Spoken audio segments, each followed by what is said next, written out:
नमस्कार, आदाब, बहुत बहुत स्वागत है आप सभी का। डीबी लाइव देख रहे हैं आप। मैं हूं आपके साथ बुशरा खानम फहद।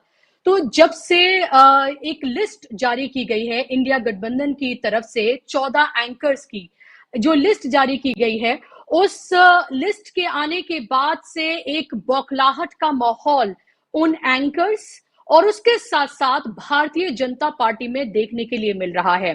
वो एंकर्स जो लगातार अपने टीवी चैनल्स, जो लगातार अपने प्रोग्राम्स के जरिए नफरत फैलाते रहे, विपक्ष को लगातार टारगेट करते रहे और पत्रकारिता के नाम पर सिर्फ विपक्ष से सवाल पूछते रहे, उनका माखौल उड़ाते रहे, अचानक से उनको पत्रकारिता धर्म जो है वो याद आ रहा है।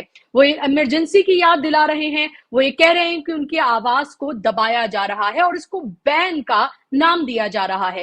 ये दरअसल बैन नहीं है बल्कि बहिष्कार है। और इंडिया गठबंधन के जो दल हैं, उन्होंने ये फैसला किया है कि वो तमाम चेहरे, वो तमाम एंकर जो अपने प्रोग्राम के जरिए लगातार नफरत परोसते रहे हैं, उन हिंदू मुसलमान के बीच एक खाई पैदा करते रहे हैं और लगातार इसमें इजाफा करते रहे हैं, ऐसे एंकर्स, ऐसे नफरती एंकर्स के प्रोग्राम का हिस्सा वो नहीं बनेंगे। उन्होंने ना तो कोई टीवी चैनल बैन किया है, ना ही किसी एंकर को एक तरह से उन्होंने बैन किया है, बल्कि उन्होंने सिर्फ बहिष्कार किया है। उनका कहना है कि इसका हिस्सा, इस नफरत का हिस्सा हम नहीं बन सकते हैं। पवन खेड़ा को मैं सुन रही थी, पवन खेड़ा ने कहा कि जब तक ये बात हम तक थी, यानी कि कांग्रेस तक थी या लीडर्स तक थी, हम शायद इसको बर्दाश्त कर रहे थे, लेकिन अब ये बात देश की है, देश में फैल रही नफरत की है। एक समाज में दो कम्युनिटीज के बीच में जिस तरह की नफरत लगातार फैलाई जा रही है, अब ये बात इसकी है और इस पर रोक लगाना बेहद जरूरी है। और यही वजह है कि ये फैसला शायद लेना आसान भी नहीं रहा होगा, लेकिन ये सख्त फैसला लिया गया है। और अब आप ये देखिए कि जब से ये फैसला लिया गया है, तब से ये लगातार कोई अपने चेहरे पर उंगली रखकर कुछ एंकर्स इस तरह से कह रहे हैं कि कांग्रेस चाहती है हमेशा के लिए चुप हो जाए। ये वो एंकर्स हैं जिन्होंने 9.5 साल में भारतीय जनता पार्टी से एक भी सवाल नहीं पूछा है। प्रधानमंत्री तो प्रेस कॉन्फ्रेंस करते ही नहीं है, लेकिन अदरवाइज भी जो पत्रकारिता का धर्म होता है कि आप सत्ता में बैठे लोगों से सवाल पूछें, उन्हें जवाबदेह बनाएं, जनता के मुद्दों को उठाएं। आप लगातार तमाम टीवी चैनल्स को देखिए कि वो जनता के सरोकार से जुड़े जो मुद्दे हैं वो पूरी तरीके से उनकी डिबेट से नदारत रहते हैं, बल्कि एक तरफा वो विपक्षी दलों को, खासतौर पे कांग्रेस को टारगेट करते हुए नजर आते हैं। हाल ही का मैं आपको एक एग्जाम्पल अभी देना चाहूंगी। आपको याद होगा कि हमारे 3 जवान जो हैं और एक राइफलमैन शहीद हो गए हैं। 48 घंटे से ज्यादा का वक्त जो है बीत जाने के बावजूद भी न रक्षा मंत्री, न गृह मंत्री, न प्रधानमंत्री की तरफ से कोई ट्वीट, कोई बयान नहीं आया है। हिंदी दिवस से लेकर तमाम तरह की चीजों को लेकर ट्वीट किए जा रहे हैं, बयान दिए जा रहे हैं, रैलियां की जा रही हैं, लेकिन कोई अभी तक इसको लेकर बयान नहीं आया है। वो विलाप करते परिवारों के जो वीडियोज हैं लगातार हमारे सामने आ रही हैं, क्योंकि सुबह से अलग अलग जगहों के उनके पार्थिव शरीर उनके परिवार तक पहुंच रहे हैं, उनको सुपुर्दे खाक किया जा रहा है। और वो तस्वीरें विचलित करने वाली हैं, बहुत ज्यादा आपको जज्बाती करने वाली हैं। लेकिन तब से लेकर अब तक ये जो सो कॉल्ड पत्रकार हैं, इन्होंने एक सवाल ये नहीं पूछा है प्रधानमंत्री से, रक्षा मंत्री से, गृह मंत्री से, कि आपने अब तक ना तो श्रद्धांजलि दी, ना इनको लेकर अब तक कोई बयान या फिर कोई ट्वीट क्यों नहीं किया, बल्कि सवाल उठाए जा रहे हैं कि देखिए क्रिकेट की टीम की बात की जा रही है कि देखिए हिंदुस्तान पाकिस्तान का ये मैच हो रहा है, क्या ऐसी टीम से, पाकिस्तान की टीम से जहां से आतंकवाद को बढ़ावा दिया जाता हो, क्या इनके साथ हमें मैच खेलना चाहिए? जो इसकी पैरवी करते हैं, क्या उन लोगों से सवाल नहीं किया जाना चाहिए?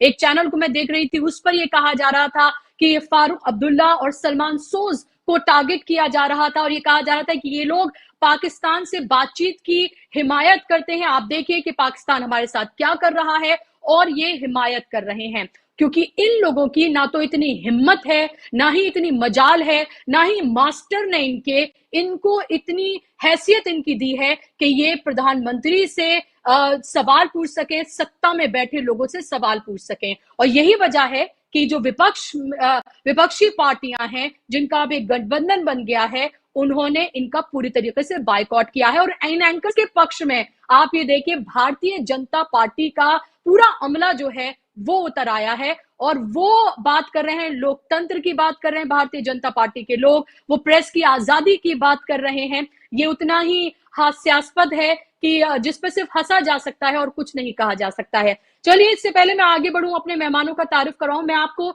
सुनवाना चाहूंगी कि पवन खेड़ा ने इस सब के बाद क्या कुछ कहा है। साथियों, रोज शाम को 5 बजे कुछ चैनल्स पर नफरत का एक बाजार सजाया जाता है। पिछले 9 साल से लगातार चल रहा है। उस बाजार में अलग अलग पार्टीज के प्रवक्ता जाते हैं, कुछ विशेषज्ञ जाते हैं, कुछ विश्लेषक जाते हैं, लेकिन हम सब नफरत के उस बाजार में ग्राहक बनकर जाते हैं। हमें नफरत मुक्त भारत की दिशा में एक कदम उठाना था। आज एक निर्णय लिया गया, कुछ एंकर्स को चिन्हित किया जाए और उनके इस तरह के शोज में, इवेंट्स में हम लोग न जाएं, जिससे कि एक कदम उठाया जाए, एक सशक्त कदम उठाया जाए। We do not want to legitimise this hate filled narrative which is corroding our society. That was the idea. आप हमारे नेताओं के खिलाफ हेडलाइन बनाते हैं, उनकी मीम्स बनाते हैं, उनके भाषणों को ट्विस्ट करते हैं, आप फेक न्यूज फैलाएं, कुछ भी करें, हम जूझने को तैयार हैं, लड़ने को तैयार हैं, आज तक लड़ते ही आए। लेकिन समाज और अभी आपको हम सीधे ले चलते हैं लाइव। केसी वेणुगोपाल जो हैं वो कुछ कह रहे हैं, उनको सुनते हैं। After tomorrow 10:30 a.m. extended working committee meeting. In extended working committee meeting, along with the CWC members, permanent invitee, all the PCC presidents and CLP and parliamentary party office bearers, CE Central Election Committee members are invitees. We invited 159 people. Out of that, 147 people are attending in that meeting. Day after tomorrow evening, that is at 5 o'clock in the evening, Vijay Beri in this Maidan, big Maidan. Vijay Beri, you know the meaning of, really it is going to be a Vijay Beri of Telangana Congress and Vijay Beri of Indian National Congress. I already told you, we are going to form in 5 state government in these 5 state government. That Vijay Beri we are launching from this ground on day after tomorrow, 5 o'clock. Then importantly, 18th also, day after tomorrow evening, this public meeting will be over. Our member of parliament, those who are here, will go back for attending the parliament session. You know that a special session is holding on 18th onwards. After that, they will attend the parliament session, MPs, but other leaders, CWC members, PCC president, CLP leaders will go to the respective 115 assembly constituencies. There, the charge sheet against the KCR government will be read out. Our Karyakarta will be there on all the assembly constituencies along with the leader. They will participate in this program, and day after tomorrow we are going to launch around 6 guarantees to the public of Telangana. You know, we given guarantee to the government, people of Karnataka. Within 2 months, we fulfilled that guarantee. That is the track record of Indian National Congress. Very proudly we can say that we are going to give guarantee to the people of Telangana day after tomorrow. When our government is coming in Telangana, within 1 month, we will fulfill the guarantee which we are giving to the people of Telangana. That guarantee also will be explained in this all the assembly constituency by the CWC members, CLP leaders and the PCC president. They were coming. तो अभी आप सुन रहे थे केसी वेणुगोपाल को, हैदराबाद में थे वो, और क्योंकि तेलंगाना में एक बड़ी रैली कांग्रेस जो है वो करने जा रही है, उसी के बारे में बता रहे थे कि कैसे गारंटी जो है वो दी जाएगी, पॉलिसीज के बारे में बताया जाएगा और 1 महीने के अंदर हमारी सरकार आती है तो हम उन वादों को पूरा करेंगे। चलिए अपने टॉपिक पे हम लौटते हैं, जो हम लगातार बात कर रहे हैं कि कैसे जो लिस्ट आई है उसके बाद से ही लगातार जो है वो बौखलाहट देखने को मिल रही है। वो लोग वो सवाल उठा रहे हैं जो कभी जिंदगी में पूरे अपने इस 2014 से लेकर और अब तक के उन्होंने करियर में शायद कभी सत्ता से कोई सवाल नहीं पूछे। आज वो फिर से सवाल जो है वो पूछ तो विपक्ष से ही रहे हैं, सरकार से सवाल पूछने की तो अभी भी उनकी कोई हिम्मत नहीं है। लेकिन ये लग रहा है कि सही जगह इंडिया गठबंधन ने वार किया है, क्योंकि भारतीय जनता पार्टी और ये जितने भी गोदी एंकर्स हैं, इनको आप किसी भी नामों से पुकार सकते हैं, वो बौखलाए हुए हैं। क्योंकि जाहिर सी बात है कि ये एक दो नहीं बल्कि 28 दल हैं पूरे इस इंडिया गठबंधन में। अगर इनमें से कोई भी इन एंकर्स के प्रोग्राम में नहीं जाता है तो आप सोचिए ये किस तरह से अपनी डिबेट को करेंगे, किसको टारगेट करेंगे। क्योंकि एंकर तो खुद उस पार्टी के पक्ष में खड़ा है, उन्हीं के स्पोक्स पर्सन को बुलाएंगे, उन्हीं से सवाल पूछेंगे, तो जाहिर सी बात है उन्हें वो मजा नहीं आएगा जो मजा उन्हें पिछले 9 साढ़े 9 सालों में आ रहा है। इस पर बात करने के लिए मेरे साथ खास मेहमान जो हैं वो जुड़ गए हैं। मेरे साथ हेमंत अत्री जी सीनियर जर्नलिस्ट मेरे साथ जुड़ गए हैं। इसके साथ ही अमलेंदु उपाध्याय ऑनलाइन एडिटर हमारे वो भी जुड़ गए हैं। दोनों मेहमानों का बहुत बहुत इस्तकबाल। हेमंत जी, शुरुआत में आपसे करना चाहूंगी। आप खुद एक लंबे अरसे तक आप एक बड़े अखबार जिसका नाम मैं नहीं लेना चाहूंगी, नेशनल पॉलिटिकल एडिटर आप उसके रहे हैं।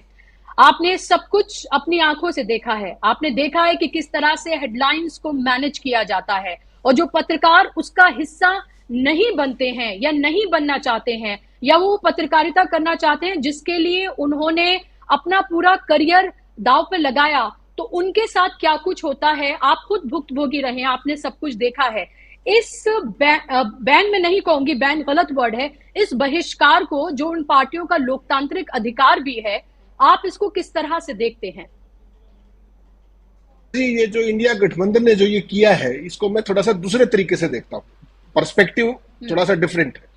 मुझे ऐसा लगता है कि जो धन्ना सेठों और सत्ता की जो चंद कठपुतलियां थी उनका कहीं विपक्ष ने औकात तो नहीं बढ़ा दी है। जो ये कथित प्रोपेगेंडा संस्थान है जिन्हें हम सारे लोग मीडिया संस्थान कहते हैं, उनका जो मालिकाना जो सारा सिस्टम है उसको पोषित कौन कर रहा है? उन धन्ना सेठों का पोषण कहां से हो रहा है? उन धन्ना सेठों का पोषण सत्ता से हो रहा है। और सत्ता के कंप्लीट संरक्षण में वो क्या कर रहे हैं पिछले 9 साल में, वो सारा देश देख रहा है। पहली बात तो ये।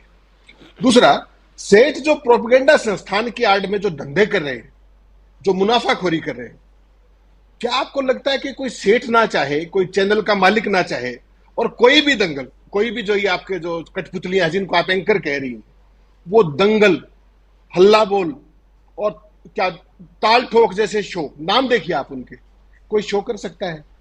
सेठ ना चाहे तो कोई किसी के चैनल पे बैठ के जहर उगल सकता है? कोई देश का विभाजनकारी एजेंडा दे सकता है? ये क्यों हो रहा है? ये जिनको आप एंकर कह रहे हैं और जिनको ये सारा देश पत्रकार कह रहा है, वो बेसिकली प्रोपेगेंडेबाज है। उनका पत्रकारिता से कोई लेना देना नहीं है। ये जो टीवी का जब युग आया तो बेसिकली देवर न्यूज रीडर्स, और उनको जो एक प्रोफाइल सेलिब्रिटी का बना करके उनको लार्जर देन लाइफ बना दिया गया। और ये स्थिति, ये जो समस्या थी, ये पोषण इसका वहां से हुआ। और इस सारे के सारे खेल के पीछे सत्ता तंत्र और धन तंत्र का हाथ है, और दोनों पर नियंत्रण किसका है वो भी सारे देश को पता है। यहां तक तो ये बात थी। उसके बाद जो स्थिति है, अगर मैं मोदी जी के शब्दों में कहूं, देखिए 14 नाम दिए गए, अगर मैं मोदी जी के शब्दों में कहूं तो बहुत सारे लोग इस पूरे फैसले से कि केवल 14 की लिस्ट आई, वो बड़े दुखी हैं। और वो 2 दिन से ये सोच रहे हैं कि उनकी तपस्या में कहां कमी रह गई कि जो उनका नाम उनकी सूची में नहीं आया। कारण समझिए क्या है। भारतीय जनता पार्टी के पास 2 दिन हो गए, 5 शहीद हो चुके हैं कश्मीर के अंदर, अनंतनाग के अंदर, उनके संस्कार चल रहे हैं आज। 48 घंटे में उनके पास, भारतीय जनता पार्टी के तंत्र के पास, प्रधानमंत्री, अपने रक्षा मंत्री, गृह मंत्री और जेपी नड्डा, किसी ने एक शब्द कहा शहादतों के बारे में? ये वही लोग हैं जो पुलवामा के बाद पहली वोट पुलवामा के शहीदों के नाम मांगते थे। एक शब्द श्रद्धांजलि का नहीं कहा। लेकिन सारे के सारे एंकरों के नाम पर 2 दिन से नड्डा से लेकर के तमाम लोग, उनको लोकतंत्र भी याद आ गया, उनको प्रेस की आजादी भी याद आ गई। माफ कीजिएगा, ये वही लोग हैं जो 9 साल से जिनका प्रधानमंत्री एक प्रेस कॉन्फ्रेंस नहीं करता, उसको मीडिया की इतनी चिंता है। पार्लियामेंट के सेंट्रल हॉल के अंदर मीडिया का कोई बाशिंदा कारिंदा जा नहीं सकता। ये उनका लोकतंत्र में मीडिया के प्रति प्रेम। किसी भी संस्थान के अंदर कोई भी जो पीआईबी के अलावा किसी भी मिनिस्ट्री के अंदर कितनी खबरें 9 साल के अंदर आई हैं, वो भी सारे देश ने देखी है। और जिनके मंत्री, मैं नाम तो नहीं लेना चाहूंगा, पिछले दिनों आपने देखा होगा अपनी कंस्टिट्यूंसी में उन्होंने किस शान के साथ ये कहा था कि मैं फलाने अखबार के मालिक से बात करके तुम्हारी नौकरी हटवा दूंगी भैया। कैमरे पे था वो, पूरे देश ने देखा। जो पत्रकारों को लाइव नौकरी से हटवाती, वो जर्नलिस्ट हट भी गया, नौकरी से हटा दिया गया उसको। वो लोग आज, उनको प्रेस की आजादी की याद आ रही है, उनको अभिव्यक्ति की स्वतंत्रता की याद आ रही है। और 9 साल में जो मोदी जी ने तपस्या की है, उसका परिणाम ये हुआ है कि जो 180 देशों की प्रेस फ्रीडम इंडेक्स है, उसमें हमारा 161वां नंबर है। इसके लिए बुशरा जी बहुत मेहनत करनी पड़ती है। उसके लिए मीडिया की एंट्री बैन करनी पड़ती है, बहुत जगह पे सवाल बैन करने पड़ते हैं, विपक्ष को टारगेट पे लेना पड़ता है और तमाम चीजें करनी पड़ती है, जिसकी चैंपियन है भारतीय जनता पार्टी और उनका पूरे का पूरा फासिस्ट सिस्टम। इसको आप इस तरीके से देखिए, लेकिन मैं इसको थोड़ा दूसरे तरीके से देखता हूं। आज की तारीख में एंकर्स जो है, जिनको उनके बायकाट से आपको क्या लगता है काम चल जाएगा? कौन है ये एंकर? ये एंकर कठपुतलियां हैं। किसकी? मालिकों की। और मालिक किसी कठपुतलियां हैं? सत्ता की। और ये सारे का सारा एक नेक्सस है। तो मैं केवल ये मानने को तैयार नहीं हूं कि जो विपक्ष ने जो एक ये फैसला किया है, ये देर आए दुरुस्त आए, एक शुरुआत तो है, लेकिन इससे उनको सफलता नहीं मिलने वाली। क्यों? क्योंकि भारतीय जनता पार्टी बाहर कुछ भी, अंदर से वो बड़े खुश हैं कि सभी लालाओं की पूंछ के ऊपर हमारा पैर आ गया है, अब हम जैसे चाहेंगे इनको और रगड़ेंगे। और जो थोड़े बहुत सिद्धांत एकादे की बात होती भी थी कभी ना कभी गलती से, उसका भी सारा ये हो गया, क्योंकि अब तो सरकार उनके डायरेक्ट संरक्षण में आ गई, विपक्ष तो खिलाफ हो गया। लेकिन मेरा मानना यह है कि किसी एक चैनल के किसी एक एंकर को या 2 एंकर को आप बायकाट करके आपको सफलता नहीं मिलने वाली, क्योंकि असली एजेंडा तो सत्ता प्रायोजित है, सत्ता पोषित है। आपको एंकर तो एक टूल है। अगर आपको वास्तव में विपक्ष को सफलता चाहिए, देखिए इस देश में केवल मीडिया की आजादी का सवाल नहीं, ये लोकतंत्र बचेगा या नहीं बचेगा, ये लड़ाई वो है। और विपक्ष के लिए यह महत्वपूर्ण और भी मैं इसलिए मानता हूं क्योंकि ये विपक्ष के भी अस्तित्व की लड़ाई है 2024 की। अगर इस बार अगर विपक्ष चूका किसी भी कारण से, तो विपक्ष का जो अस्तित्व और खासतौर पर जो क्षेत्रीय दल है, उनका कोई नाम लेवा नहीं बचेगा, ये लिख के रख लीजिए आप। तो हालात ये है कि जब तक आप 1 या 2 टूल या जिसको एंकर आप कह रहे हैं, उनके बाइकाट से कुछ नहीं होने वाला। विपक्ष को एक इफेक्टिव स्ट्रेटेजी अपनानी पड़ेगी। सबसे पहली बात, जब वो जन आंदोलन के लिए सड़कों पर निकलेंगे जनसंपर्क के लिए, उनको सब पूरे के पूरे अपने वोटर्स को ये बात बतानी पड़ेगी कि मीडिया क्या कर रहा है, और इसको जन आंदोलन के तौर पे बदलना पड़ेगा कि किस तरीके से मुख्य धारा के मीडिया का बायकाट किया जाना चाहिए, एक बात। और दूसरा, उसके बाद जो 2 काम विपक्ष को करने होंगे, एंकरों के बायकाट से काम नहीं चलेगा, उनको इन गोदी एंकर जितने भी ये चैनल्स हैं, उनका बायकाट करना पड़ेगा चैनलों का। और जो सबसे महत्वपूर्ण बात है, जो आखिर में मैं जो कहना चाहता हूं, इससे भी काम नहीं चलेगा। देखिए 1 दर्जन से ऊपर राज्यों के अंदर आज विपक्ष की सरकारें हैं जो अरबों रुपए का विज्ञापन एनुअली इन संस्थानों को देते हैं।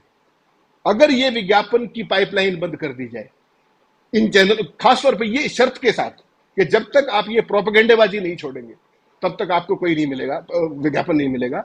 उसके बाद देखिए यही जो एंकर जो अकड़ रहे हैं और जो इनके सेठ जो अकड़ रहे हैं, वो कोहनी पर चल करके इन सारे नेताओं के पास भी जाएंगे और डेमोक्रेसी भी शायद बच पाएगी। यही एक इफेक्टिव टूल है बुशरा जी। अदरवाइज पूरे के पूरा मीडिया लहलोट है, और जिस तरीके के हालात हैं और जिस बेशर्मी के साथ खुद को डिफेंड कर रहे हैं, आज आप देखिए सारे अखबारों के अंदर एक ही हेडलाइन होती है, सेम हेडलाइन प्रोपेगेंडे की और सेम एडिटोरियल। ये इससे पहले आप चैनलों पे देखते थे कि एक ही विषय पर प्रायोजित मेहमान और वही सारी लाइन और वही सारी चीजें बहस होती थी। अब वो काम अखबारों ने भी शुरू कर दिया क्योंकि हिम्मत बढ़ गई।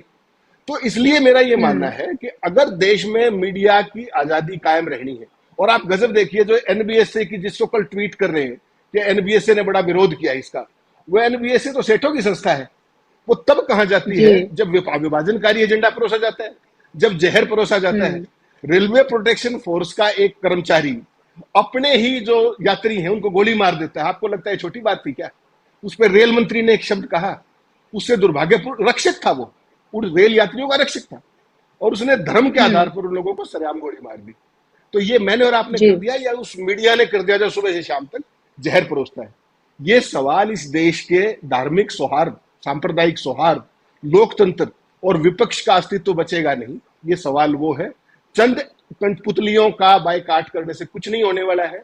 चोर को नहीं, चोर की मां को मारना पड़ेगा और जनता को साथ लेकर के बताना पड़ेगा कि देखिए ये आपके अधिकारों पर, जनता का अधिकार क्या है कि ठीक सूचना का अधिकार, उस पर डाका डाल रही है चैनल, उस पर डाका डाला जा रहा है इस सिस्टम के द्वारा। उनको सेम पेज पर लेकर के और फिर चैनलों का बायकॉट हो और उनका वित्तीय पोषण बंद हो, फिर आप देखिए कि कैसे इस देश में लोकतंत्र भी कायम रहेगा और पूरे का पूरा नैरेटिव भी ठीक रहेगा। Otherwise we are bound to be doomed the way they are going. बिल्कुल। और मैं इसमें ये जरूर जोड़ना चाहूंगी कि आप कह रहे हैं कि लोगों को बताना पड़ेगा, तो हमने देखा है कि राहुल गांधी लगातार इस पर बात करते रहे हैं अपनी रैलियों से, पब्लिक मीटिंग से।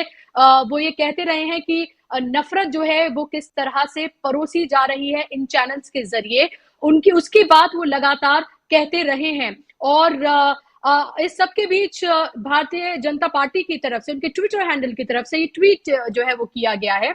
उन्होंने कहा है कि घमंडिया गठबंधन में शामिल इंडी, अब इंडिया से घमंडिया इंडी हो गया है, इंडी अलायंस के दलों द्वारा पत्रकारों के बहिष्कार और उन्हें धमकाने का लिया गया निर्णय निंदनीय और भर्त्सनीय है। घमंडिया गठबंधन में शामिल दलों ने ऐसा निर्णय लेकर अपनी दमनकारी, तानाशाही और नकारात्मक सोच को ही प्रदर्शित किया है।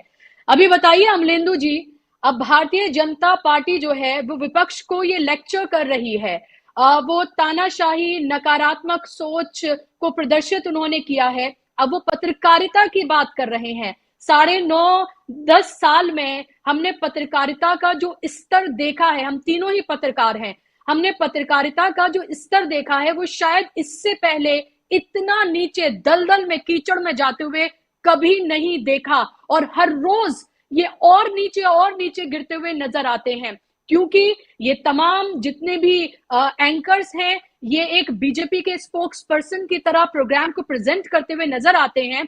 और अब ये देखें, इसीलिए भारतीय जनता पार्टी और उनके नेताओं को, शहीदों को श्रद्धांजलि देने का वक्त तो नहीं है, लेकिन इन एंकर्स के फेवर में उतरने का पूरा वक्त है। पूरा अमला उतर गया है इसको लेकर। देखिए बुशरा जी, असल में भारतीय जनता पार्टी को अधिकार है पूरा कि वो ज्ञान दे, और चूंकि वहाँ सब ज्ञानी लोग हैं, अब पहले इनसे ये पूछा जाए कि ये पहले पत्रकार मानते किसको हैं? ये तो नारद पुरस्कार देते हैं, तो ये तो नारद जी को पहला पत्रकार मानते हैं। तो अब नारद जी की श्रेणी में क्या जो 14 नाम की सूची जारी हुई है, क्या ये सब इनको नारद जी की श्रेणी में मानते हैं? अगर ये नारद जी की श्रेणी में मानते हैं इनको कि ये नारद जी की श्रेणी में है, तो फिर ये गठबंधन का फैसला एकदम बिल्कुल ठीक है फिर, क्योंकि नारद जी से कोई संपर्क रखना ही नहीं चाहिए, क्योंकि नारद जी तो इधर की उधर करते रहते थे जो कहा जाता है।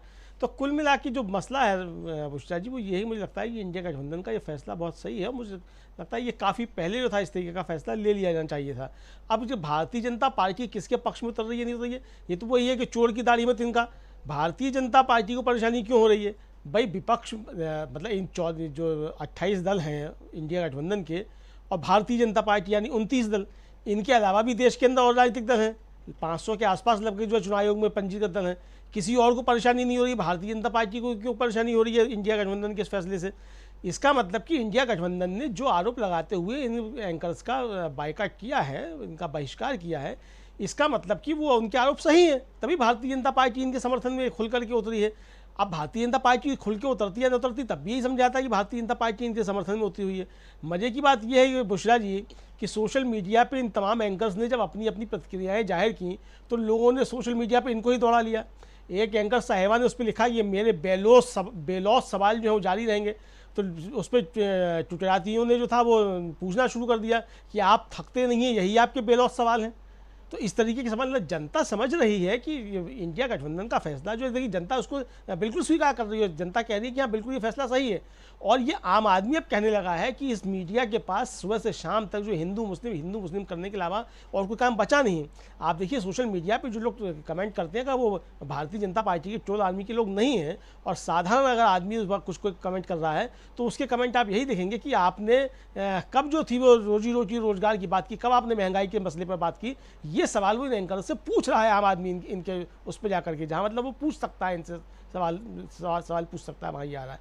तो जाहिर सी बात है कि भारतीय जनता पार्टी इस मसले पर पूरी तरीके से बेनकाब हो गई है, और ये भारतीय जनता पार्टी और कॉर्पोरेट मीडिया का गठजोड़ जो बना हुआ था पिछले 9 सालों से, वो एक तरीके से एकदम खुल करके सामने आ गया है। और भारतीय जनता पार्टी और एंकर्स की बौखलाहट जो है वो इस बात को साबित कर रही है कि 9 साल से इस देश के अंदर जो थी वो भारतीय जनता पार्टी और कॉर्पोरेट मीडिया की एक दुरभिसंधि चल रही थी, और जनता के तमाम सवाल जो थे वो दरकिनार किए जा रहे थे, और फर्जी मुद्दों में देश को उलझाया जा रहा था। हेमंत जी ने जिस तरीके से कहा कि वो जो आरपीएफ का सिपाही है वो जो गोली मार देता है, तो उसके लिए माहौल किसने तैयार किया? मुझे बुशरा जी याद पड़ता है, आज से करीब 4 साल या 5 साल पहले एक मित्र हमारे, उन्होंने कहा कि मोदी जी को अगर डूबेंगे तो मोदी जी को ये मीडिया इनका जो है ये लेकर के डूबेगा, चूंकि ये इतना हद से ज़्यादा आगे बढ़ चुका है। चूंकि अब यहाँ अगर निवेश की बात होती है तो बाहर का आदमी अगर कोई यहाँ निवेश करने के लिए आएगा तो पहले देखेगा इस देश के अंदर माहौल कैसा है, कानून व्यवस्था की क्या स्थिति है। जब वो देखेगा कि यहाँ आकर के तो सुबह शाम जो है हिंदू मुस्लिम चलता रहता है, यहाँ के टीवी चैनल जो है 24 घंटे यही सब काम करते रहते हैं, यहाँ जनता के सवालों की बात ही नहीं होती, और जब देखो टीवी को ऑन करो तो मालूम पड़ता है ये हिंदू मुस्लिम चल रहा है। तो इसका मतलब कि देश का माहौल खराब हो रहा है। और लिंचिंग की घटनाएं जो एक तरीके से बढ़ी हैं एकदम से, बुशरा जी निश्चित तौर पे इसमें इस मीडिया का बहुत बड़ा रोल है, जिसने आम आदमी के मन में जो है ज़बरदस्त तरीके से जहर भर दिया है।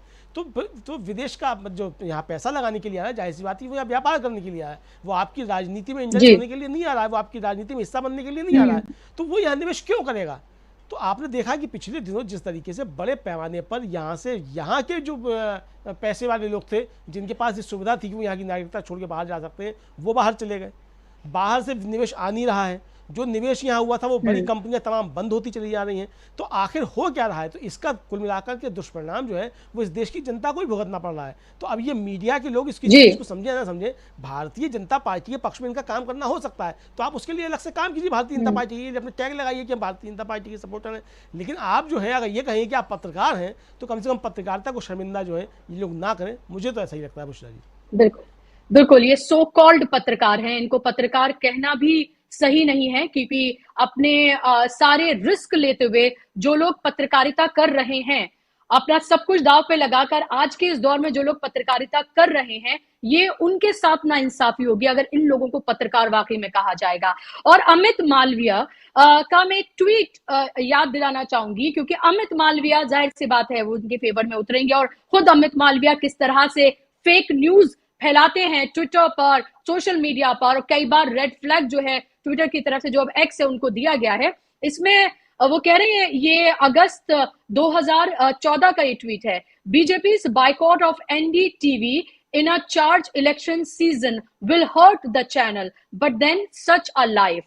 तो ये कह रहे हैं कि इन्होंने 2014 में अगस्त में एनडीटीवी को बैन किया था, यानी कि अपने किसी भी जो स्पोक्स पर्सन है उनको भेजने से मना कर दिया था। खासतौर पर ये बात है रवीश के शो की, जिसको लेकर ये किया गया था। और अभी भी मैं आपको ये बता दूं कि 2000 अभी की हम बात कर रहे हैं 2023 की, कि एक एंकर है, मैं नाम नहीं लूंगी उनका, वो एक चैनल छोड़कर अभी एक बड़े चैनल में गए हैं। वो लगातार वो पत्रकारिता कर रहे हैं जिसको हम पत्रकारिता मानते हैं। तो उनके प्रोग्राम में भी पिछले 1 महीने से भारतीय जनता पार्टी ने अपने स्पोक्स पर्सन को भेजना बंद कर दिया है, और ये एक सबसे बड़े चैनल्स में से एक की मैं बात कर रही हूं।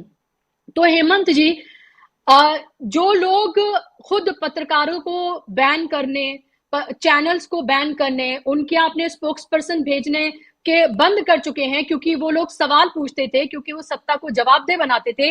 आज वो जब इन 14 एंकर्स की लिस्ट जारी की गई है तो पत्रकारिता का धर्म जो है वो लोगों को सिखा रहे हैं।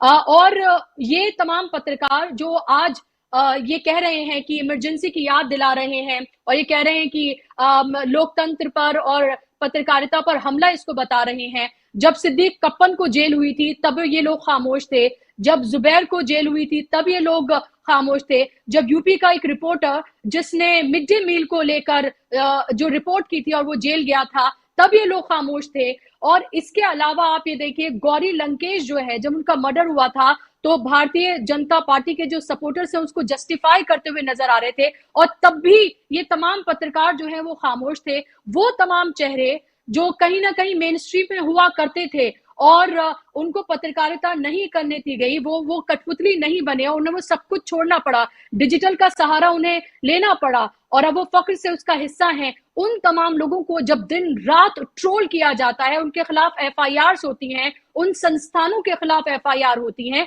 तो ये तमाम सो कॉल्ड पत्रकार जो हैं वो चुप रहते हैं। और आज जब इनका बहिष्कार किया गया है कि भाई हम आपकी नफरत का हिस्सा नहीं बनेंगे, तो इनको सब कुछ याद आ रहा है।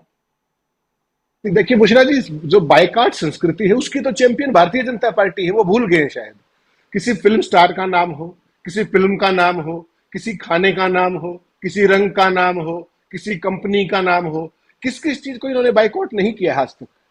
इनकी तो घर की मर्जी है, जो चाहे जिसका बायकॉट करे, जो चाहे जिसका समर्थन कर दे। कोई लॉजिक तो है नहीं, सवाल तो कोई है नहीं। तो भारतीय जनता पार्टी ने इस देश में एक खास तरह की फांसीवादी संस्कृति पोषित की है। उसमें यह है कि सबसे पहले जो हम कहे वो सही है, पहली बात तो ये, हम किसी को जवाबदेही नहीं है, नंबर 2, और जो हमारे खिलाफ बोलेगा वो देशद्रोही है। ये 3 चीजें जो इन्होंने स्टेब्लिश की हैं पिछले 9 साल के अंदर, उससे आगे की बात अब और चली गई है, जिसको हम बार बार गोदी मीडिया और तमाम चीजें कहती थी। आपने 4 दिन पहले देखा होगा, एक युवा साथी ने इस्तीफा दिया एक अखबार एक चैनल से। क्या कह के दिया कि हमारे जो एडिटर इन चीफ थे उन्होंने कहा कि राहुल गांधी की प्रेस कॉन्फ्रेंस के अंदर रक्कस करना है, कोट अनकोट रक्कस। क्या मीडिया की ये स्थिति रह गई है? क्या कोई नेता आज आने वाले समय में इस घटना के बाद उस फ्री व्हीलिंग तरीके से मीडिया से इंटरेक्ट कर पाएगा जिस तरह का जो माहौल बना दिया गया है? तो ये जो सारे के सारी सूरत हाल है, भारतीय जनता पार्टी ने एक एजेंडा के तहत किया है। सवालों को खत्म कर दीजिए, मुद्दों को खत्म कर दीजिए। 3 दिन हो गए, जैसे आपने पहले स्लॉट में बात की शहीदों की, एक शब्द किसी चैनल ने कोई वहां से कुछ दिखाया हो? प्रधानमंत्री को सेलिब्रेट कर रहे हैं G20 को, और वहां पर वो शहीदों को भी अंतिम संस्कार भी नहीं किया गया। ये इस देश के हालात क्रिएट कर दिए गए हैं। कोई पूछने वाला नहीं है, कोई इंसानियत नहीं है, कोई नैतिकता नहीं है, कोई राजनीतिक शुचिता नहीं है, किसी भी तरह की जवाबदेही नहीं है। तो ये हम कहां खड़े हो गए आके? और दूसरी जो सबसे दुर्भाग्यपूर्ण बात है कि वही लोग जो सुबह से शाम तक प्रोपेगेंडा करते हैं, सरकार के इशारे पर करते हैं, वो आज खुद को उंगली बिना कटाए, नाखून भी बिना कटाए अपने आप को शहीद घोषित करने की कोशिश कर रहे हैं, जबकि हकीकत इससे विपरीत है। इस देश के जो संवैधानिक विमर्श था, आम आदमी के जो मुद्दे थे, तमाम महंगाई से लेकर के तमाम चीज, उन सब पे मुझे ये बताइए, कश्मीर में तो आतंकवाद खत्म हो गया था जब नोटबंदी हुई थी, तो उसके बाद ये कैसे शहादतें हो रही हैं? किसी ने सवाल पूछा अब तक 3 दिन में? और लगातार ये पहली घटना नहीं है। आतंकवाद की घटनाएं जो है उसके ऊपर सरकार कोई भी दावे करती रही। फौज में कर्नल की शहादत कोई छोटी बात नहीं होती बुशरा जी, इज ए कमांडिंग ऑफिसर, उसके बाद एक मेजर, एक डीएसपी, और रक्षा मंत्री उनके ऊपर कोई श्रद्धांजलि का ट्वीट करने की बजाय प्रधानमंत्री जी को गुलाब की डंडियां भेंट कर रहे हैं एक राजनीतिक फंक्शन के अंदर। ये फंक्शन इमीडिएटली 1 मिनट के अंदर जैसे ही सूचना आई, ये तत्काल स्थगित किया जाना चाहिए था। और ये वही चीज याद दिलाता है पुलवामा के अंदर जब वो खबर आई 40 जवानों की शहादत की सीआरपीएफ की, उसके भी कितने घंटे बाद तक प्रधानमंत्री जी शूटिंग करते रहे थे जिम कॉर्बेट पार्क में, और उसके बाद भी कभी सवाल नहीं पूछा गया था। और उसी पुलवामा के नाम पर वो ये सरकार बनी 2019 में, देश के अंदर राष्ट्रवाद। अब वो सैन्य प्रेम कहाँ गया? अब वो शहीदों के प्रति आपका दायित्व कहाँ गया? क्या इस देश को आप क्या मूर्ख समझते हैं क्या? नेताओं को भारतीय जनता पार्टी की ये बात समझना पड़ेगा कि they are very fastly they are losing the narrative. अगर उनकी यही हरकतें रही, 24 घंटे स्वागत, अभिनंदन, फूलों की वर्षा, अरे उन शहीदों की सोचिए आप, उनके शव घर नहीं पहुंचे हैं और आपके ऊपर फूल बरस रहे हैं। ये कौन सी डेमोक्रेसी में आ गए हैं? कोई नैतिकता, कहीं ना कोई ह्यूमैनिटी, कोई पैमाने होते होंगे। और किसी चैनल ने एक सवाल पूछा, किसी अखबार में कोई सवाल पूछा गया, कहीं कोई एडिटोरियल दिखा आपने कि आतंकवाद कैसे बढ़ रहा है? और एक चीज सोशल मीडिया पे देखिए, सोशल मीडिया ने उसको इमीडिएटली पकड़ लिया। उन्होंने कहा कि चुनाव तो नहीं आने वाला है जिस तरीके के माहौल बनता जा रहा है। तो पूरा देश समझ तो रहा है बुशरा जी, और भारतीय जनता पार्टी ने जो कॉज चैंपियन किया है पिछले 9 साल में, वो केवल एक कॉज किया है, how to manage the media and how to kill the narrative. ये है कुल मिलाकर के। लेकिन आम आदमी, अगर आप चैनल कुछ भी कहते हैं अपनी टीआरपी के बारे में, आप अपने चैनल की टीआरपी देखिए, जो वेल रीजन्ड, जो जितने तमाम तरह के सोशल मीडिया पे चैनल्स हैं, आप जैसे तमाम साथियों के, उनकी टीआरपी देखिए, उनकी रीच देखिए और इनकी देखिए, आपको दिन रात का फर्क दिख जाएगा। आम आदमी जाग रहा है और भारतीय जनता पार्टी इस मुगालते को छोड़ दे। मोदी जी के नाम पर हिमाचल में क्या हुआ, मोदी जी के नाम पर कर्नाटक में क्या हुआ, मध्य प्रदेश में हालात क्या है, और उसके बाद छत्तीसगढ़ में देख लीजिए, कोई नाम लेवा नहीं बचेगा। और केवल देखिए, पार्टियां लोकतंत्र में, बुशरा जी एक बात समझनी पड़ेगी, पार्टियां हारती है जीतती है कोई बड़ी बात नहीं है, ये सत्ता का एक आना जाना लगा रहता है। लेकिन आज भारतीय जनता पार्टी जो अपने आप को लोकतांत्रिक दल कहती है, वो दो व्यक्तियों के अलावा तीसरा कोई आदमी है उसके अंदर आपको दिखता है? रक्षा मंत्री उस दिन जम्मू कश्मीर में ही थे। आपको याद है लद्दाख के अंदर वो तमाम तरह के प्रोजेक्ट्स का उद्घाटन करके आए हैं जो बॉर्डर्स के थे, उन्होंने एक शब्द नहीं कहा आज तक। किस तरह के रक्षा मंत्री हैं? सुबह से शाम तक निंदाएं करते थे। उन्होंने कम से कम शहीदों को तो कम से कम श्रद्धांजलि देनी ही चाहिए थी। तो ये भारतीय जनता पार्टी वो भारतीय जनता पार्टी नहीं है। ये नरेंद्र मोदी जी और अमित शाह जी जिस रास्ते पे इसको ले जा रहे हैं, अंदर खाने बीजेपी में बहुत ज्यादा बेचैनी है। और ये जैसे जैसे अब एक बार आप देखिएगा, अगर ये 2-3 स्टेट्स के जो चुनाव आएंगे अब, उसमें कोई चुनाव में अगर 19-21 कर्नाटक टाइप की चीज होती है, तो भारतीय जनता पार्टी में मैं दिखाऊंगा किस तरह के स्वर आएंगे। तो इनको ये समझना होगा कि नैरेटिव को, आम आदमी से जो जुड़ी हुई चीजें हैं, उनके नैरेटिव को ऐसे किल मत कीजिए, वरना आप एक्सपोज हो चुके हैं। बिल्कुल। और हमारे साथ बिलाल सब्जवारी जी, पॉलिटिकल एनालिस्ट भी हमारे साथ जुड़ गए हैं। माफ कीजिएगा बिलाल साहब, आपको शायद कुछ टेक्निकल परेशानी हुई जिसकी वजह से आप वक्त से हमारे साथ नहीं जुड़ पाए। बहुत बहुत स्वागत आपका इस्तकबाल मेरे प्रोग्राम में। हम लगातार जिस तरह से हम ये बात कर रहे हैं कि जो ये लिस्ट जारी की गई है और उसके बाद से जिस तरह का रिएक्शन हम ये देख रहे हैं भारतीय जनता पार्टी की तरफ से या उन एंकर्स की तरफ से जिनके नाम उसमें शामिल किए गए हैं, लग रहा है कि चोट जो है वो सही जगह पर की गई है इंडिया गठबंधन की तरफ से। आप इस लिस्ट को और इस बहिष्कार को किस तरह से देखते हैं? देखिए, काफी वक्त से इस चीज पर कांग्रेस पार्टी के अंदर एक मंथन चल रहा था कि वो किस तरह से मीडिया की जो सांप्रदायिक राजनीति से जो भागीदारी थी और जिस भागीदारी के माध्यम से मीडिया विपक्षी दलों की जो क्रेडिबिलिटी थी उसको ध्वस्त कर रहा था, इस संबंध में कांग्रेस पार्टी में काफी समय से मंथन चल रहा था। 2019 के अंदर लोकसभा चुनाव के अंदर पार्टी के अंदर इस विषय पर एक बहुत मंथन की गई थी और पार्टी को ये सुझाव दिए गए थे इस कांग्रेस वर्किंग कमेटी के माध्यम से कि क्यों ना आज जिस तरह से चैनलों ने एक सांप्रदायिकता की आड़ में विपक्षी दलों को जो ध्वस्त करने की रणनीति बनाई है उसको कैसे काउंटर किया जाए। तो बहुत सारे सजेशंस आए थे और उन सजेशंस के अंदर एक सजेशन ये भी था कि क्यों ना इन चैनलों का बायकॉट किया जाए। हालांकि जब कुछ समय के लिए इस नीति को कांग्रेस पार्टी ने एक ऑफिशियल ट्रैक पर लाया भी, लेकिन इसके अंदर हमेशा से दो ओपिनियन रही। जनार्दन द्विवेदी साहब जब मीडिया डिपार्टमेंट के चेयरमैन हुआ करते थे तो उन्होंने अपने जो पैनलिस्ट थे, ऑफिशियल पैनलिस्ट थे, उनको ये कहा था कि अब आप अर्णव गोस्वामी के प्रोग्राम में नहीं जाएंगे और इसका बायकॉट करेंगे। कुछ समय तक कांग्रेस पार्टी ने उस नीति को अपनाया, लेकिन बदकिस्मती के वो नीति एक नीतिगत फैसले के रूप में नहीं बदल पाई और ढुलमुल रवैये के चलते दोबारा कांग्रेस के पैनलिस्ट प्लेटफॉर्म पर जाने लगे।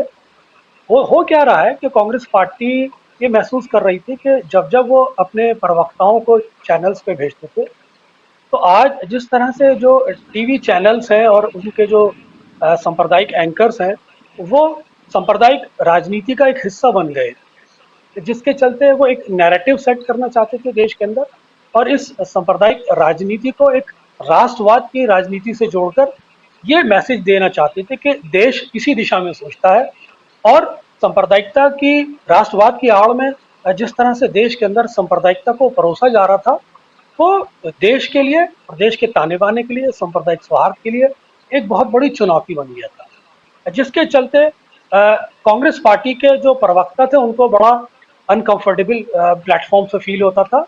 उनको ये लगता था कि उनके राजनीतिक विमर्श को, उनकी सोच को एक नीतिगत रूप से टेलीविजन चैनल अनुपातिक रूप से घटा देते हैं। उनके सामने 3-4 पैनलिस्ट इस तरह से खड़ा कर देते हैं जो विरोधी स्वर के होते हैं और एंकर भी उसका एक हिस्सा बन जाता है।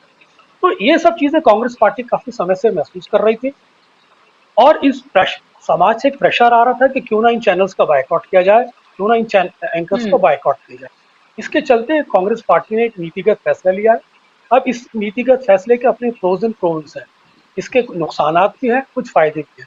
लेकिन जिस तरह से लोकसभा चुनाव आ रहा है, उसको देखते हुए ये जो फैसला लिया गया है, और कांग्रेस पार्टी का ये मानना है कि अगर हम ये फैसले नहीं लेंगे तो समाज के अंदर जिस तरह से ये चैनल एक सांप्रदायिक राजनीति या घृणा की राजनीति को बढ़ावा दे रहे हैं, इससे सामाजिक सौहार्द बिगड़ता है, इससे सामाजिक समरसता बिगड़ती है, समाज का ताना बाना ध्वस्त होता है। क्योंकि कांग्रेस पार्टी इंडिया गठबंधन को लीड करती है, उसका यह विचार है कि जब तक वो इस उद्देश्य को धरातल पे नहीं उतारेगी कि उन्हें सांप्रदायिक विचारधारा से एक 1-to-1 होकर लड़ना है, और ये देश के अंदर एक संदेश देने की कोशिश है कि सांप्रदायिकता कौन फैला रहा है, सांप्रदायिक पार्टियां कौन है। इस विमर्श को कांग्रेस पार्टी ने आगे बढ़ाते हुए इन चैनल्स का बायकॉट किया। मैं नीतिगत रूप से इस फैसले को सही मानता हूं। हालांकि आने वाले समय में अगर ये चैनल अपने ट्रैक से सुधरते हैं तो इस बैन को लिफ्ट भी किया जा सकता है, हटाया भी जा सकता है। जी, वो मुश्किल लगता है जब तक सत्ता का परिवर्तन नहीं होगा। जब तक तो इस तरह की कोई भी उम्मीद करना अभी बेईमानी लगता है। और अमलेंदु जी, लगातार हम ये देख रहे हैं कि जब से ये बैन हुआ है तो इसमें ना सिर्फ प्रोग्राम बल्कि ये भी कहा गया है कि अगर ये एंकर्स किसी भी जो कॉन्क्लेव्स या उस तरह के भी कोई प्रोग्राम्स होते हैं तो उसका भी हिस्सा नहीं बना जाएगा। खबर ये भी है क्योंकि कुछ लोगों ने पूछा कि भाई कुछ एंकर्स के नाम इसमें क्यों नहीं है, और उसको लेकर मजाक भी उड़ाया गया। तो खबर ये भी है कि हो सकता है कि एक सेकंड लिस्ट भी आए, और खबर ये भी है कि इससे ज्यादा भी कि बैन सिर्फ बहिष्कार सिर्फ एंकर्स के अलावा भी हो सकता है आगे के स्टेप्स भी इसमें लिए जाएं।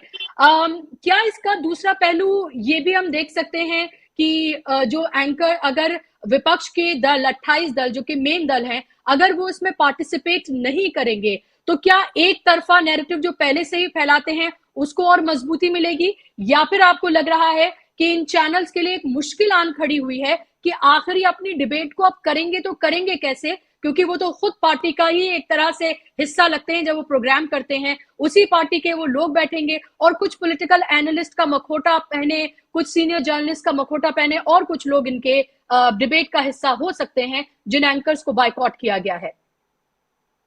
उषा जी, इन डिबेट्स में होता क्या है कि जब तक कांग्रेस का या विपक्ष का कोई नेता नहीं होता है या प्रवक्ता नहीं होता है और जब तक उसकी वहाँ लिंचिंग नहीं की जाती है तब तक टीआरपी नहीं आती है। तो इनका खेल असली ये है।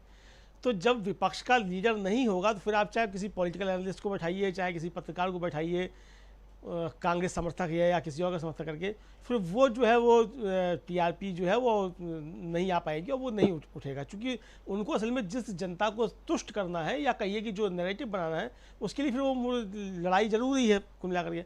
आपको याद होगा कि 2019 के लोकसभा के चुनाव के तुरंत बाद जो था, कांग्रेस ने और समाजवादी पार्टी ने दोनों ने फैसला किया था कि हम इन टीवी डिबेट्स में नहीं जाएंगे, और दोनों काफ़ी समय तक नहीं गए थे। और उसके बाद फिर इनके सबके जो थे वो हालत देखने लायक थी कि किस तरीके से चिंता बढ़ जाती थी कि अब क्या हो रहा है। तो सब कई तरीके से मैनेज सब किया गया। फिर बाद में कांग्रेस के अंदर से भी कुछ चीज़ें उठी और कुछ प्रवक्ता उनके थे जिनको लगता था कि उनकी तपस्या जो है वहीं जाकर के पूरी होगी, तो उन्होंने सब मैंने खुलवाया था जाकर के, तो वो सब खुला।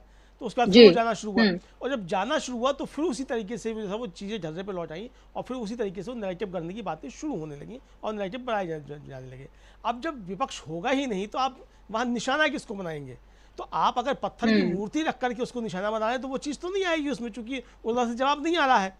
तो ये दिक्कतें हैं जो पैदा हो जाएंगी इन लोगों के सामने। दूसरा बात कि ये जो स्पष्ट, मतलब अभी तक तो लोग दबे छुपे कहते थे या जनताएं होती हुई कहती थी कि ये उसकी तरीके से बात कर रहे हैं। तमाम विपक्षी प्रवक्ता जाते थे वो भी जाकर कहते थे कि आप जो है पत्रकार रहिए या आप एंकर रहिए, आप पार्टी प्रवक्ता की तरह बात क्यों कर रहे हैं। तो उसमें सफाई देने लगते हैं कि नहीं हम तो सवाल पूछते हैं, हम तो सवाल पूछते हैं। लेकिन अब जो है वो एकदम स्पष्ट हो गया कि ये लोग जो है भारतीय जनता पार्टी के प्रवक्ता ही हैं, ये एंकर या पत्रकार नहीं है। तो ये जब लेवल चस्पा हो गया तो अब इनके सामने और ज़्यादा जो विश्वसनीयता का संकट खड़ा हो गया है। फिर आप चाहे काला सफ़ेद करते रहिए और चाहे आप ताल ठोकते रहिए, फिर चाहे जो आप सवाल पूछते रहिए, चाहे आप जो है वो कुछ भी करते रहिए, बवाल करते रहिए, कुछ भी करते रहिए, लेकिन अब जनता के ऊपर जो है ये चीज़ स्पष्ट होती जाएगी, धीरे धीरे एकदम और खुल के आ जाएगी कि ये सब भारतीय जनता पार्टी की ट्रोल आर्मी के जो है वो लीडर्स हैं और ये ट्रोल आर्मी के ही तरीके से बिहेव करते हैं। तो और जिस तरीके से टीवी चैनल्स के स्टूडियो को जो है वो लिंचिंग के अड्डे बनाया जा रहा था ख़ास तौर से, उसके दुष्परिणाम जो है वो देश की जनता अच्छी तरीके से भुगत रही है। आप देखिए कि कल जो है एक हरियाणा में की गिरफ्तारी होती है जो नूह के मामले में, आज एक कांग्रेस के नेता की गिरफ्तारी होती है। तो यानी कांग्रेस के नेता की गिरफ्तारी करने से पहले वहाँ जो था वो गिरफ्तारी करना उसका जो था वो किया गया, या उसको मैनेज करने के लिए कांग्रेस के नेता की गिरफ्तारी की गई। तो ये सारी चीज़ें अब इस पर जो है होता जाते हैं हमारे विपक्षी प्रवक्तागण, तो आज इसी पे सब सज रही होती दुकानें, लेकिन वो दुकानें अब नहीं सज पाएंगी चूंकि वो विपक्ष का ये तो है ही नहीं, फिर आप दुकानें सजाएंगे किस तरीके से। तो ये संकट जो है इस तरीके के इनके सामने पैदा होंगे। और हालांकि ऐसा नहीं है कि ये हिंदू मुसलमान करना बंद कर देंगे या ये अपना सांप्रदायिक एजेंडा चलाना बंद कर देंगे, ऐसा नहीं है कि नहीं बंद कर देंगे, लेकिन वो प्रभावशाली तरीके से वो चीज़ें हो नहीं पाएंगी, वो एजेंडा इनका जो उस तरीके से हो नहीं पाएगा। तो असली संकट इनके सामने यही है बुशरा जी। बिल्कुल जाहिर सी बात है, वे किसको बुलाकर एंटी नेशनल बोलेंगे, वो किसको बुलाकर वो देश का गद्दार बोलेंगे, किसको बुलाकर वो उनको टारगेट करेंगे और नरेंद्र मोदी को हीरो बनाएंगे। एक तरफा तो आप कितना भी ढोल पीटते रहिए, उसका कोई फायदा नहीं होगा। और बिलाल साहब, लेकिन क्या आपको लग रहा है कि ये जो इंडिया गठबंधन है, इन्होंने चारों तरफ से एक्चुअली ये एक तरह का वार किया है, क्योंकि राहुल गांधी लगातार अपनी रैलियों से या फिर जो उन्होंने भारत जोड़ो यात्रा शुरू की उससे हमेशा वो ये कहते रहे कि नफरत को बंद करना है, मोहब्बत की दुकान की उन्होंने बात की, लगातार नफरत को बंद करने और मोहब्बत को प्रचलित करने की वो लगातार बात करते रहे हैं। अब इन चैनल्स को बैन या इन एंकर्स का बहिष्कार करके भी ये एक तरह से चारों तरफ से एक मैसेज ये दिया गया है कि हम नफरत कि किसी भी तरह की नफरत का हम हिस्सा नहीं बनने जा रहे हैं। और क्योंकि सबसे ज्यादा नफरत जो है इन चैनल्स के जरिए ही परोसी जाती है दिन रात, और खासतौर पर ये जो बड़े चेहरे हैं एंकर्स जिनका बहिष्कार किया गया है, ये मेन चेहरे हैं उन चैनल्स के, उनका बहिष्कार किया गया है। तो एक सख्त मैसेज आपको लगता है कि जनता में भी दिया गया है इन इंडिया गठबंधन की तरफ से कि हम सिर्फ कहते नहीं हैं बल्कि करके भी दिखाते हैं? देखिए बुशरा, अगर आप इसको बहुत ही गहराई से देखने की कोशिश करें तो वास्तव में ये एक राजनीतिक लड़ाई है और विचारधारा की लड़ाई। विचारधारा की लड़ाई इसलिए है क्योंकि देश के अंदर जो बाइपोलर पॉलिटिक्स का जो डिजाइन है, एक तरफ सांप्रदायिक शक्तियां हैं और दूसरी तरफ धर्मनिरपेक्ष शक्तियां हैं, राष्ट्रवादी शक्तियां। इस बाइपोलर पॉलिटिक्स में हमेशा इसी फ्रेम में देश की राजनीति होती है। लेकिन पिछले काफी समय से हो क्या रहा था कि मीडिया की हमेशा से समाज में क्रेडिबिलिटी रही है। तो इस मीडिया की क्रेडिबिलिटी के माध्यम से जो सांप्रदायिक शक्तियां थी उन्होंने मीडिया हाउसेस को तो पहले कैप्चर किया और फिर कैप्चर करने के बाद अपनी सांप्रदायिक राजनीति के माध्यम से मीडिया के आवरण में, राष्ट्रवाद के आवरण में इन्होंने विपक्षीय राजनीति की क्रेडिबिलिटी उसको ध्वस्त करने की कोशिश की। दरअसल अगर आप किसी व्यापक परिप्रेक्ष्य में देखें तो ये कहीं ना कहीं पक्ष विपक्ष की लड़ाई नजर आती है, लेकिन वास्तव में जो सांप्रदायिकता है ये विचारधारा नहीं है, ये एक तरह से एक मानसिक बीमारी है जो जहर घोलने का काम करती है समाज के अंदर।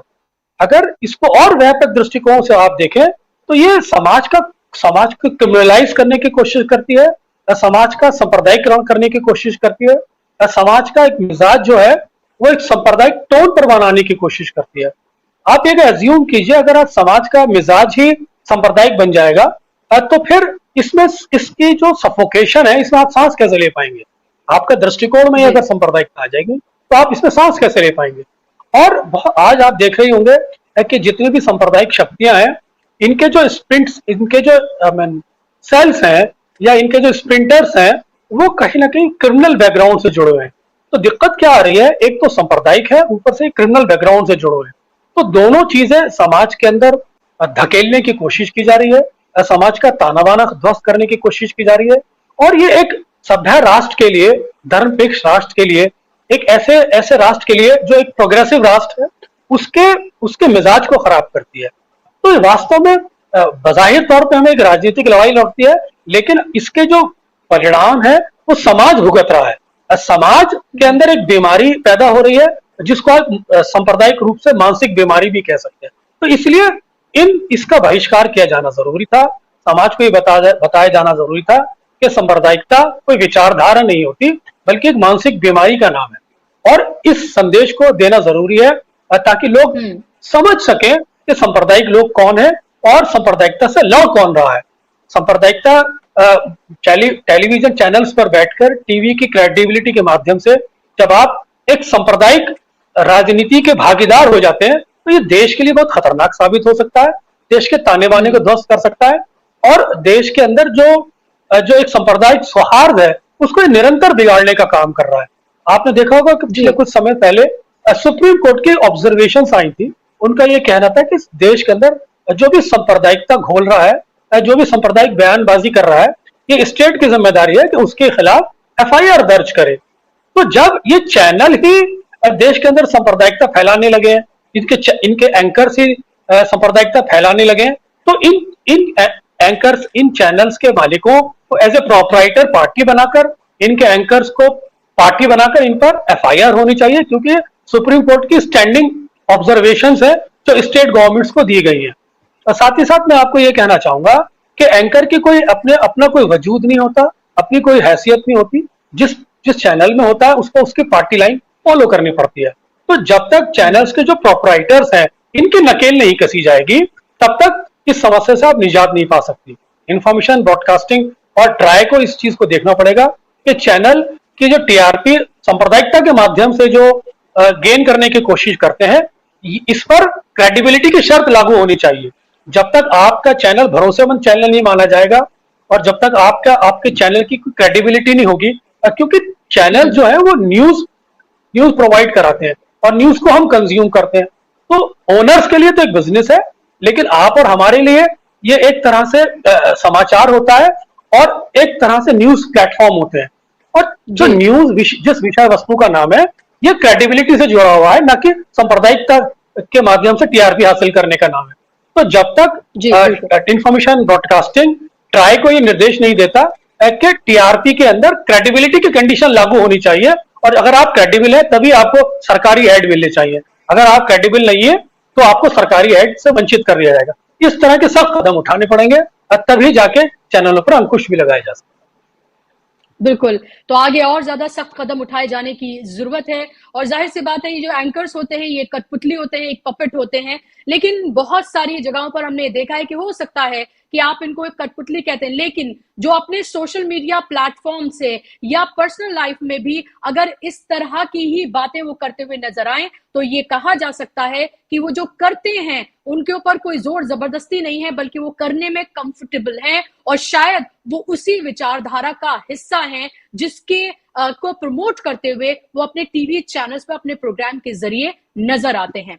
बहुत बहुत शुक्रिया आप तीनों मेहमानों का इस कार्यक्रम का हिस्सा बनने के लिए, बहुत शुक्रिया। और शुक्रिया आप तमाम लोगों का भी, दर्शकों का भी जो हमारे साथ जुड़े। और जाहिर सी बात है कि ये कदम अब उठाया गया है, आगे देखना होगा कि क्या इससे बड़े, इससे सख्त कदम उठाए जाएंगे, क्योंकि सवाल लगातार ये पूछा जा रहा है कि इन एंकर्स को तो बहिष्कार कर दिया गया है, क्या और एंकर्स की इसमें लिस्ट आएगी, क्या चैनल्स का बहिष्कार किया जाएगा। सवाल ये भी कि क्या जो एडवर्टीजमेंट दिए जाते हैं इन तमाम चैनल्स को, क्या वो एडवर्टीजमेंट दिए जाने भी बंद किए जाएंगे इन पार्टीज के जरिए, खासतौर पर उन स्टेट्स के जरिए जहां पर इन जो पार्टीज इसमें शामिल है उनकी सरकार है।